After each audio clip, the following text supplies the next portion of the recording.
Bismillahirrahmanirrahim. Assalamualaikum warahmatullahi wabarakatuh. Bersua dalam berita perdana malam ini, saya Syafal Bakrin Haji Suhaili. Saya Umi Masitas Osman. Berita-berita utama malam ini.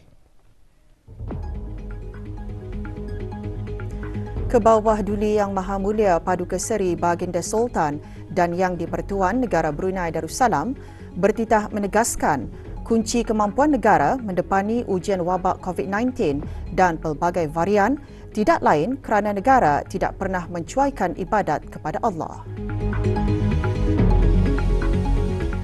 Kebawah Duli Yang Maha Mulia berkenan berangkat menghadiri sambutan Isra' dan Mikraj peringkat negara.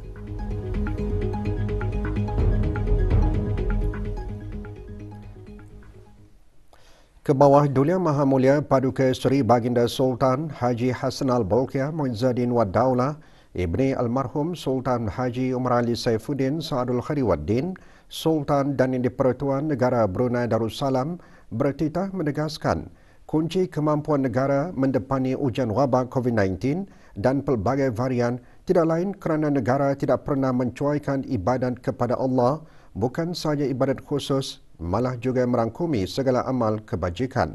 Baginda juga menegaskan semua warga Jagan patut memahami hakikat bahawa Al-Quran adalah kitab samawi yang datang langsung daripada Allah, bukan dikarang oleh Nabi Muhammad SAW atau sesiapa sahaja. Kebawah Duli Yang Maha Mulia menegaskan demikian dalam titah sempena sambutan Isra' dan Mikraj peringkat negara tahun 1444 Hijrah 2023 Masihi pagi tadi. Baginda mula-mula bertitah menzahirkan kesyukuran kehadrat Allah Subhanahu Wa Taala kerana dapat memperingati peristiwa Isra' dan Mikraj Sayyidina Muhammad sallallahu alaihi wasallam. Kemampuan negara mendepani ujian wabak COVID-19 dan pelbagai varian amatlah disyukuri.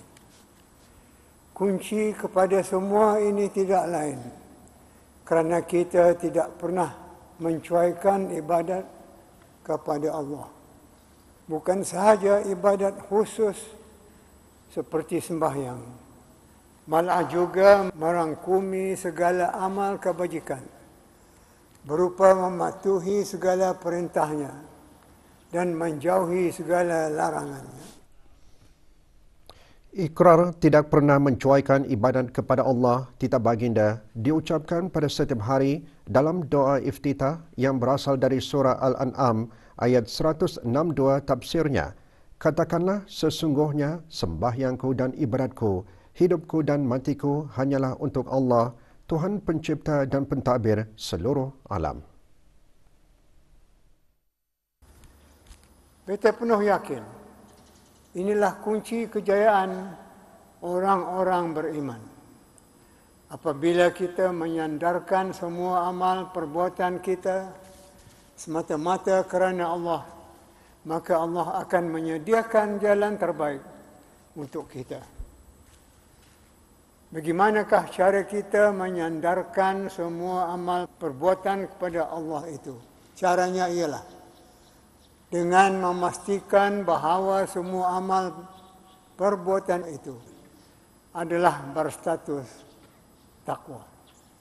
Manakala semua amal perbuatan berstatus takwa, maka akan berlakulah janji Allah bagaimana firman-Nya dalam surah At-Talaq ayat 2 dan 3 antara tafsirnya. Dan sesiapa jua dari kalangan orang beriman yang bertakwa kepada Allah dengan mengerjakan suruhannya dan meninggalkan larangannya, niscaya Allah akan menyediakan baginya jalan keluar dari segala perkara yang menyusahkannya serta juga mengurniakannya rezeki dari jalan yang tidak terlintas di hatinya. Janji Allah ini semata-mata benar dan satu perkara besar untuk direbut. Barang siapa yang meraihnya tidak diragukan lagi akan beroleh kehidupan yang bahagia. Betapa tidak, bukankah segala kebaikan akan berpihak kepadanya dan segala yang menyusahkan pula akan berundur daripadanya. Namun dalam pada itu, titah baginda, apapun tingkat kehidupan, umat Islam juga tidak terlepas dari menerima ujian. Tetapi ujian bukanlah denda, malah berita gembira bagi hamba yang beriman. Firman Allah Subhanahu wa taala dalam surah Al-Baqarah ayat 155. Tafsirnya, dan sesungguhnya kami pasti akan menguji kamu dengan sedikit perasaan takut, kelaparan, kekurangan harta benda, jiwa dan buah-buahan, kerana kami hendak melihat sama ada kamu sabar atau tidak atas ujian itu. Dan sampaikanlah berita gembira kepada orang-orang yang sabar. Apa yang dapat dikesan dari ayat ini ialah perkara sabar. Manakala ada kesabaran dalam menghadapi ujian, maka berhaklah bagi orang yang sabar itu untuk menerima berita gembira berupa ganjaran pahala dan nikmat daripada Allah. Demikian itulah hikmah ujian untuk melihat sejauh mana kesabaran. Sabar artinya teguh dan cekal hati. Tidak mudah tersungkur atau mengalah. Tetapi terus bangkit, berusaha sambil mengambil iktibar daripada musibah yang menimpa. Kebawah Dulia Maha Mulia juga bertitah, kesabaran tidak akan wujud, melainkan hanya berlaku di kalangan orang-orang yang beriman sahaja, yang sentiasa mendekatkan diri kepada Allah dengan ibadat, terutama dengan ibadat sembahyang, kerana ibadat sembahyang adalah pemangkin segala kesempurnaan. Dengan disyariatkan ibadat itu titah baginda, maka tradisi menyembah selain Allah telah diisytiharkan sebagai wajib. Hanya Allah satu-satunya sahaja yang wajib disembah. Dan umat yang menyembah Allah pula telah dicanang sebagai umat terbaik menurut Al-Quran, sebagaimana terakam dalam surah Ali Imran ayat 110. Tafsirnya, kamu wahai umat Nabi Muhammad adalah sebaik-baik umat yang dilahirkan untuk manusia, kerana kamu menyuruh berbuat ma'ruf dan melarang daripada melakukan mungkar serta beriman kepada Allah. Bukan itu sahaja, bahkan titah baginda, segala perkara yang baik-baik dan bermanfaat, semuanya terdapat dalam Al-Quran. Maka oleh kerana itulah, barangkali sehingga ada pihak yang tidak senang dan malah marah kepada Al-Quran, lalu bertindak membakar atau mengoyak Al-Quran. Kita tegaskan bahawa Al-Quran adalah kitab samawi yang datang langsung daripada Allah. Ia bukan dikarang oleh Nabi Muhammad sallallahu alaihi wasallam atau oleh siapa sahaja. Maka oleh itu, perhitungan terhadap sebarang provokatif ke atasnya, kita orang-orang Islam lebih menyerahkan perkara itu kepada siapa pemilik kitab sendiri, yaitu Allah Subhanahu wa taala, berdasarkan firman-Nya dalam surah Al-Ahzab ayat 57. Tafsirnya, Sesungguhnya orang-orang yang menyakiti Allah dan Rasul-Nya, Allah melaknat mereka itu di dunia dan di akhirat, serta menyediakan untuk mereka azab seksa yang menghinakan. Inilah hakikat yang patut difahami oleh semua warga jagat ini. Sambutan Isra' dan Mi'raj peringkat negara 1444 Hijrah membawa tema bersabar, berikhtiar, bertawakal dan berdoa menghadapi ujian sembahyang meraih reda Allah. Sambutan tersebut memperingati peristiwa agung yang terjadi kepada junjungan besar Nabi Muhammad SAW apabila perintah sembahyang disyariatkan secara langsung oleh Allah Subhanahu Wa Taala kepada baginda tanpa sebarang perantaraan yang menggambarkan hebat dan istimewanya sembahyang. Ke bawah Duli Yang Maha Mulia Paduka Seri Baginda Sultan dan Yang di-Pertuan Negara Brunei Darussalam berkenan berangkat menghadiri sambutan tersebut pagi tadi di Pusat Persidangan Antarabangsa Berakas.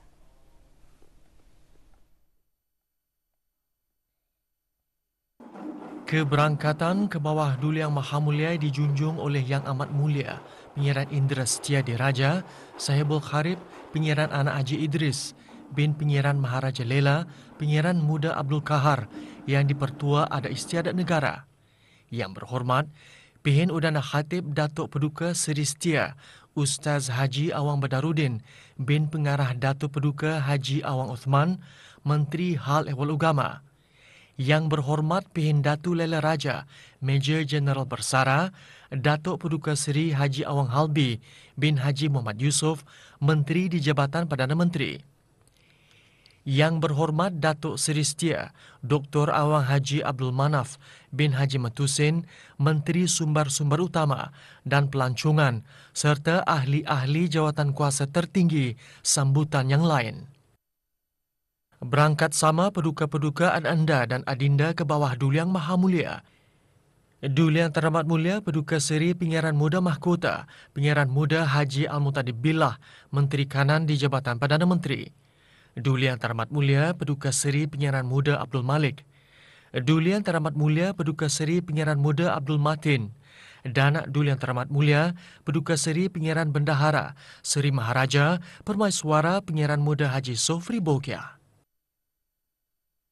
Bacaan ayat-ayat suci Al-Quran dipersembahkan oleh Awang Muhammad Zulhafiz bin Awang Tengah, Johan Qari Musabakah membaca Al-Quran bahagian dewasa peringkat akhir kebangsaan tahun 2022.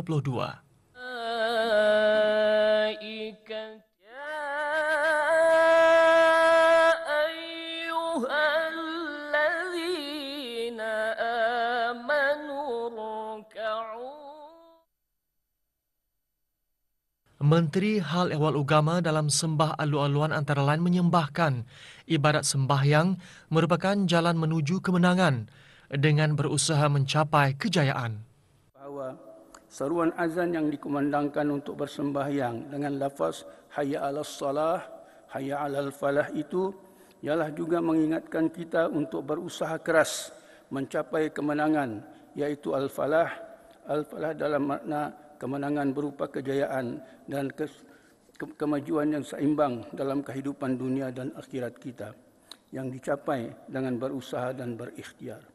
Sementara sembahyang itu pula ialah sembahyang yang dilaksanakan khusyuk dan sempurna menurut tata cara dan bacaan-bacaannya yang teratur.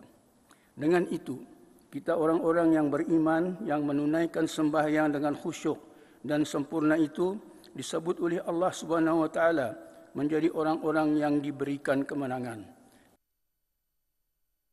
Bacaan selawat Ibrahimiyah beramai-ramai dipimpin oleh gabungan pegawai dan kaki tangan Kementerian Sumber-Sumber Utama dan Pelancongan, Jabatan Hal Ehwal Masjid dan syarikat PDS Abetar Sendirian Berhad.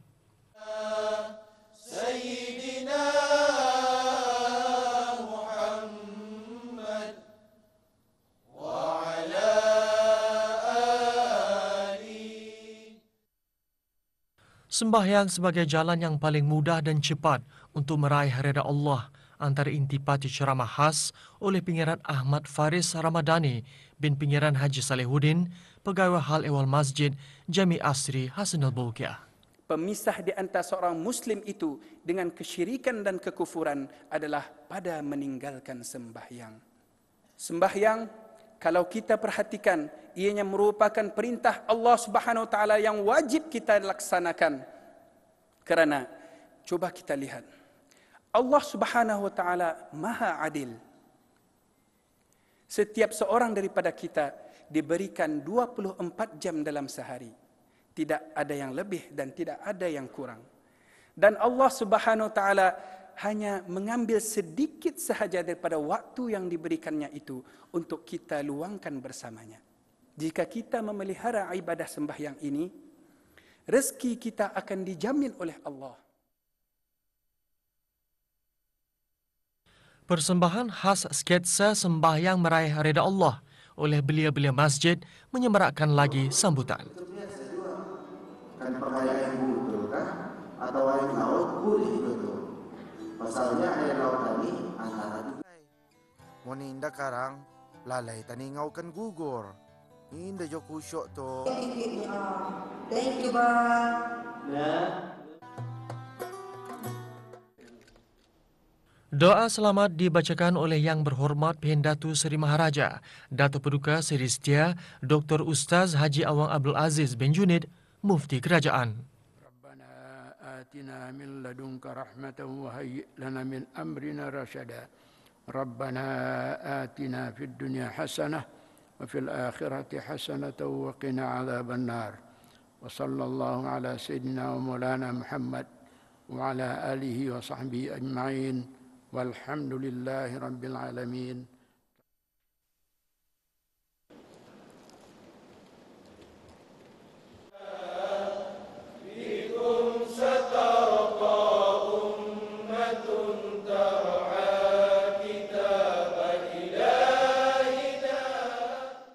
Sambutan Isra' dan Mi'raj sentiasa menjadi tradisi dalam memperingati peristiwa Isra' dan Mi'raj Nabi Muhammad sallallahu alaihi wasallam yang perlu dijadikan iktibar.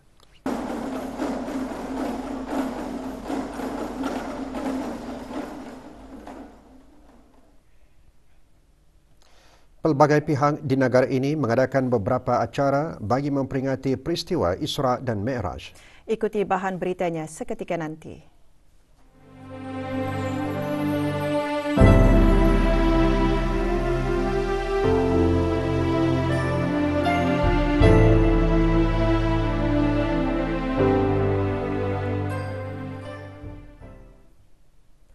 Sempena Hari Puja Usia ke-49 tahun, Duli Yang Teramat Mulia Paduka Seri Pengiran Muda Mahkota, Pengiran Muda Haji Al-Muhtadi Billah, Jabatan Perdana Menteri dan jabatan-jabatan di bawahnya petang kemarin mengadakan majlis doa kesyukuran. Majlis berlangsung di Masjid As-Salihin, Kompleks Bangunan Jabatan Perdana Menteri. Hadir Yang Berhormat Pihin Datu Lala Raja, Major Jeneral Bersara, Datuk Paduka Seri Haji Awang Halbi bin Haji Muhammad Yusof, Menteri di Jabatan Perdana Menteri. Juga hadir Datuk Seri Paduka Awang Haji Mat Satejo bin Sokiau, Timbalan Menteri Tenaga, Datuk Seri Paduka Awang Muhammad Reza bin Datuk Paduka Haji Muhammad Yunus, Timbalan Menteri di Jabatan Perdana Menteri, Urus Takbir Perkhidmatan Awam, dan Datuk Seri Paduka Awang Haji Sofyan bin Haji Sabtu, Timbalan Menteri di Jabatan Perdana Menteri, Security dan Undang-Undang.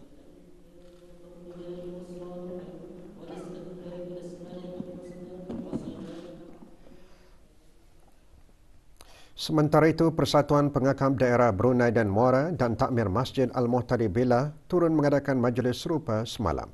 Majlis diadakan di masjid berkenaan di Kampung Sungai Kebun.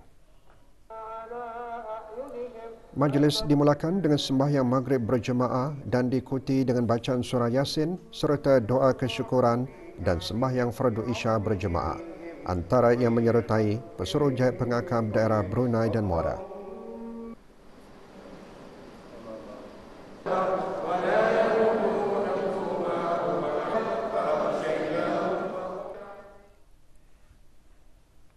Peristiwa Isra' dan Mikraj bukan peristiwa biasa dan bukan sekadar perjalanan melihat kehebatan alam semesta. Lebih dari itu, perjalanan Isra' dan Mikraj mempunyai hikmah cukup mendalam bagi Rasulullah SAW secara pribadi dan umat Islam keseluruhannya. Perkara tersebut antara intipati ceramah khas sempena Isra' dan Mikraj semalam, anjuran Jawatankuasa Takmir Masjid Kampung Labu Estate, daerah Temburong. Ceramah bertajuk Perjalanan Kekasih Kami Rasulullah disampaikan oleh Dr. Haji Adnan bin Haji Basar, Rice College Universiti Perguruan Ugama Seri Begawan. Hadir yang berhormat Awang Haji Sulaiman bin Haji Nasir, Ahli Majlis Mesyuarat Negara.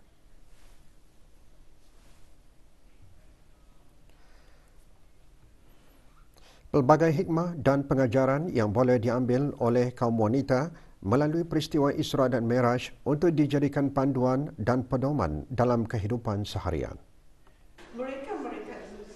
Perkara tersebut dikongsikan dalam ceramah bertajuk Isra' Mi'raj dan Wanita menurut perspektif Islam semasa majlis sambutan Isra' dan Mi'raj, anjuran Biro Wanita Majlis Perundingan Kampung Sengkurong B petang tadi. Ceramah disampaikan oleh Dayang Noriza binti Haji Abidin, Pegawai Pendidikan Ugama Kementerian Hal Ehwal Ugama.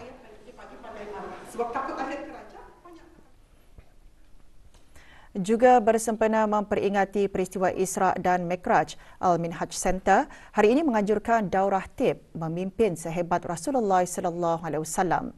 Program diadakan bagi membentuk sahsiah pemimpin Muslim yang berwibawa dengan gaya Rasulullah SAW dari aspek individual, berkeluarga, berorganisasi dan bermasyarakat. Program membincangkan 4 bahagian gaya kepimpinan yang ditunjukkan oleh Nabi Muhammad SAW kepada umat Islam khususnya dan kepada seluruh manusia amnya, bermula dengan kepimpinan untuk diri sendiri, keluarga, masyarakat dan organisasi.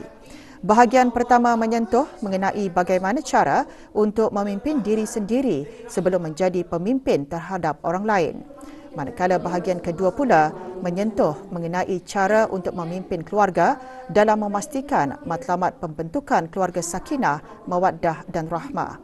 Acara berlangsung di Kolej IGS Kampung Kulab.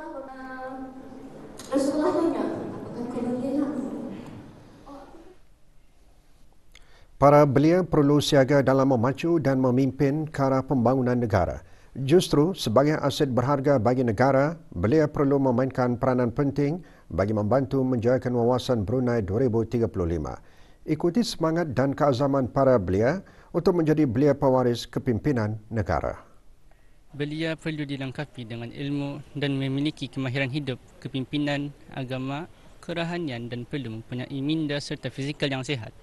Saya ingin menjadi seorang belia yang proaktif dan berdaya saing, bersedia untuk berkhidmat dan memberikan sumbangan kepada masyarakat dan negara. Sebagai seorang remaja, kita mestilah memperbanyakkan lagi menggunakan teknologi supaya warga Brunei ataupun remaja seperti saya berkemahiran untuk menjayakan wawasan 2035. So I think rakyat berpendidikan itu dapat dicapai sekiranya rakyat-rakyat Brunei mahu macam bekerjasama dengan government mencapai matlamat tersebutlah. Dengan kemajuan yang diperolehi oleh negara Brunei Darussalam mampu menyaingi negara maju yang ada di luar sana. Pelbagai jenis masakan dipertandingkan bagi memeriahkan lagi program ke Temburong Bisai edisi sambutan Hari Kebangsaan di daerah Temburong. Pertandingan masakan yang dikendalikan oleh Persatuan Pertiwi Daerah Temburong dan Biro Wanita Majlis Perundingan Kampung Seri Tanjung Belayang dan Batang Tuau diadakan di kawasan Dermaga Pekanbangar petang tadi. Sebanyak 3 kategori dipertandingkan iaitu masakan telur padi, telur tepung beras pulut dan tauhu.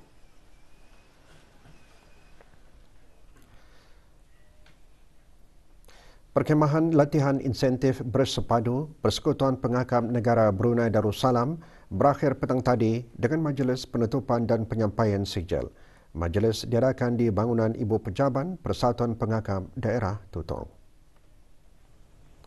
Penyampaian sijil kepada para peserta disempurnakan oleh Haji Awang Badar bin Haji Awang Ali, Ketua Pesuruhjaya Pengakam Negara Brunei Darussalam. Diadakan selama 3 hari, perkhidmatan disertai oleh 18 peserta kontingen Brunei yang terdiri daripada ahli pengakam muda dan 4 ahli pengakam kelana yang akan ke Korea Selatan untuk menjadi International Service Team. Perkhidmatan antara lain bertujuan untuk memupus semangat kerjasama perpaduan dan semangat setia kawan. Mencabar fizikal dan mental kami dari segi cabaran cuaca yang tidak menentu, serta kami dapat mendisiplinkan diri dan belajar untuk lebih bertanggungjawab dan bekerjasama. Banyak pengalaman yang baharu seperti memasak secara berkumpulan, membuat gadget daripada kayu dan bulu dan mendirikan kemah. Selain itu, juga dapat meningkatkan komunikasi sesama kontingen yang lain. Status harian normal baharu COVID-19, tiada kes berada dalam kategori 4 dan kategori 5. Kementerian Kesihatan memaklumkan 96 kes sembuh hari ini. Jumlah keseluruhan pemberian 2 dos vaksin COVID-19 bagi kanak-kanak berumur 5 hingga 11 tahun, 87.9%.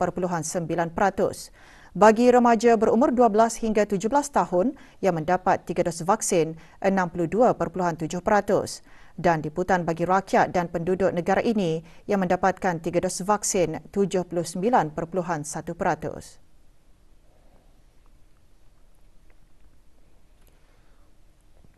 Pelan kerja yang menggesa para penggobal dasar untuk menimbangkan dasar perdagangan dan ekonomi bagi menekankan kelestarian dan cabaran ekonomi dibincangkan oleh ahli-ahli Majlis Penasihat Perniagaan Epeng ABSC di Auckland, New Zealand. Di bawah tema 2023, Kesaksamaan Kelestarian Peluang, ABSC akan mengeluarkan laporan dan cadangan kepada para pemimpin Epeng yang mengenal pasti kaedah ke arah dasar-dasar perdagangan dan pelaburan yang dapat diselaraskan dengan perubahan iklim, standard kehidupan dan peralihan digital.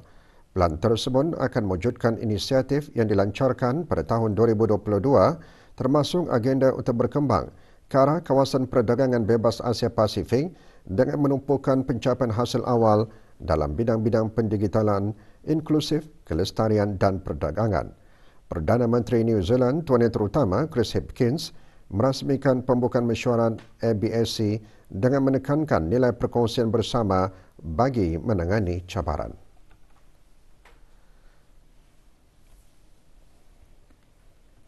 Persatuan Pengakam Daerah Brunei dan Muara dengan kerjasama Takmir Masjid Al-Muhtadi Billah dan Takmir Masjid Perdana Wangsa Haji Muhammad pagi tadi mengadakan acara Waqaton Minal Masjid Ilal Masjid. Acara yang diadakan sempena sambutan Isra' dan Mi'raj itu turut diisikan dengan kerja amal. Acara Waqaton bermula di Masjid Al-Muhtadi Billah, Kampung Sungai Kebun dan berakhir di Masjid Perdana Wangsa Haji Muhammad, Kampung Setia Ali. Acara diteruskan dengan aktiviti kempen kebersihan.